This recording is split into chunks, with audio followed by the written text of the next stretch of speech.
कौटुंबिक कलहातून पित्याने 3 मुलांना पिकावर फवारणीचे औषध पाजून स्वतःही औषध प्राशन करून आत्महत्या केल्याचा धक्कादायक प्रकार बुधवारी घडला होता। या प्रकरणी भीम अण्णाप्पा वाघमारे वय 34 राहणार तीर्थ तालुका दक्षिण सोलापूर याच्यावर वळसंग पोलीस ठाण्यात खुनाचा प्रयत्नाचा गुन्हा दाखल झाला आहे। दरम्यान भीमवर गुरुवारी तीर्थ येथे अंत्यसंस्कार करण्यात आले। काही दिवसापूर्वी त्याची पत्नी ही माहेरी गेली होती, ज्यामुळे भीम हा तिला बोलवण्यासाठी गेला होता, पण तिने येण्यास नकार दिला। त्यानंतर ही घटना घडली। बुधवारी दुपारी 1 वाजण्याच्या सुमारास वळसंगपासून 2 किलोमीटर अंतरावर भीम यांच्या वडिलांचे शेत आहे। तेथून काही अंतरावर असणाऱ्या शेतात भीम याने पिकावर फवारणीचे औषध पाजले। त्यानंतर त्यांनी ते स्वतः प्राशन केले। या प्रकरणी त्याच्यावर गुन्हा दाखल झाला आहे। या घटनेचा तपास पोलीस करत आहेत। या घटनेतील छोटी प्रतीक्षा ही गंभीर अवस्थेत होती।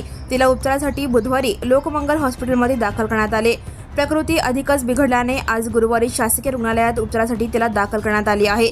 प्रगती आणि प्रतीक यांची प्रकृती ठीक असून ते दोघेही धोक्याबाहेर असल्याचे सांगण्यात आले। Now and press the bell icon. Never miss a